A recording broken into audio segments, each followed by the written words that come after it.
So many people ask how the concept of Mashiach fits into all of this. What the Kabbalah has to say about the Mashiach, the Messiah. So, and there's so much. But, when most people in Judaism think about the Mashiach, the basic understanding is that there'll come a great spiritual leader, a great world leader, who will help all of us to reach this place of purely giving and loving one another, to reach the state where giving is more precious to us than receiving, and will come to world peace and complete the transformations that we've been talking about, and finally reach the place where all of God's goodness could become revealed to everybody. It's a simple understanding of Mashiach as a person to help us in our transformation.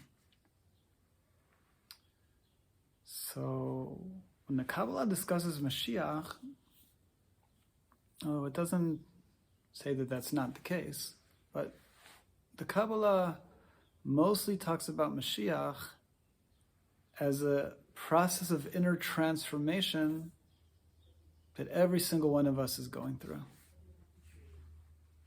The word Mashiach, Messiah in Hebrew, is spelled with 4 Hebrew letters. And if you would write those same 4 Hebrew letters in a different order, it spells the word Yismach, which means we will be happy. So the Mashiach represents when we attain our state of inner happiness. Our ultimate happiness comes when we reach a state of unconditional love, a state of union with God, dveikut. So we learned that Mashiach is a process that all of us are going through. The spiritual masters that we're learning from are people who have already attained the level of Mashiach. They've reached that level of where giving is more precious to them than receiving, the state of truly loving everybody, a state of union with God. And the idea is for all of us to awaken that aspect of Mashiach that's within ourselves and to bring it out.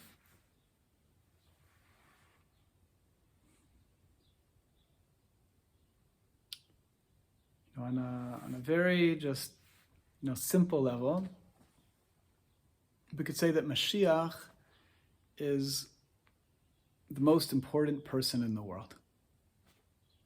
Right? If we're going to look at Mashiach as a person, so that person would be literally the most important person in the world.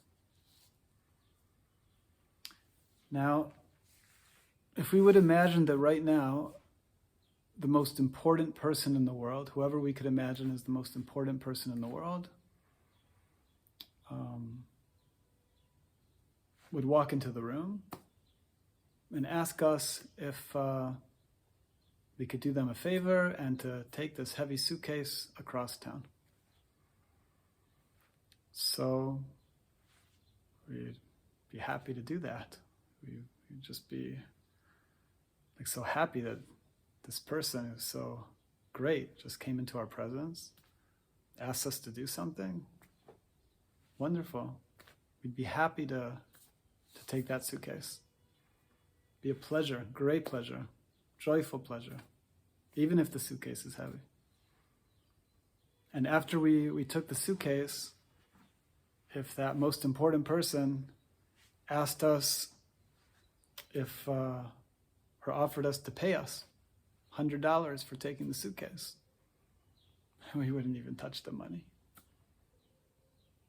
Right? How could we take any money? It was a pleasure to be of service to someone so important.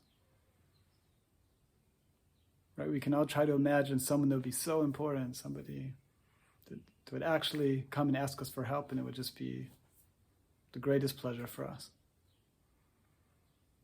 In fact, for that person, we'd be willing to pay to have the merit of being able to be of service for that person. because it's put into our nature that we actually enjoy being of service to somebody that's very important. It's an actual pleasure for us. The being of service for somebody so important is pleasurable in and of itself. The service is the reward. Now, if we would imagine in a different instance that somebody not so important to us came into the room and asked us to please carry this heavy suitcase across town, we're really sorry, but we're not able to do that right now. We're very busy. So what's the difference? Because serving somebody who's very, very important is pleasurable, and being of service to somebody not so important is not so pleasurable. If they, wanted to pay, then we could consider helping them out.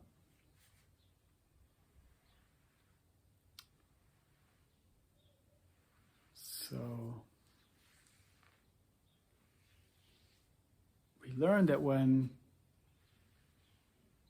we come to see every other person in the world as though they're the Mashiach, as though they're the most important person in the world,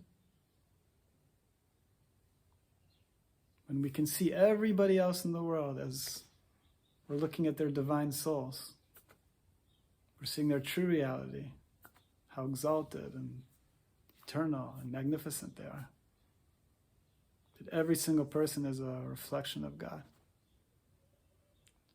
So when we can see every single person in the world as being so exalted and so important, that it's a pleasure to be of service to them, so then that's the Mashiach. So Mashiach as a person, if we're looking at Mashiach that way, is here to teach us, to help us see that, help us learn to see everybody else as the Mashiach.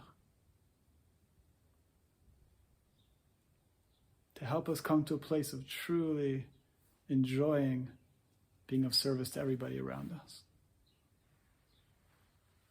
Now, of course, how to practically do that doesn't mean that we, walk out in the street and give everything we have away in a moment, and then how could we, take care of our families, and right? How we actually put this into practice needs a lot of unpacking there. But the idea is the concept of Mashiach is reaching that state of giving in order to give. Right? That all of our spiritual work is designed to, the purpose of all of our spiritual work is to get to that place. The place where we enjoy being of service, we enjoy giving. Our love transcends our personal interest. We're loving that which is outside of ourselves.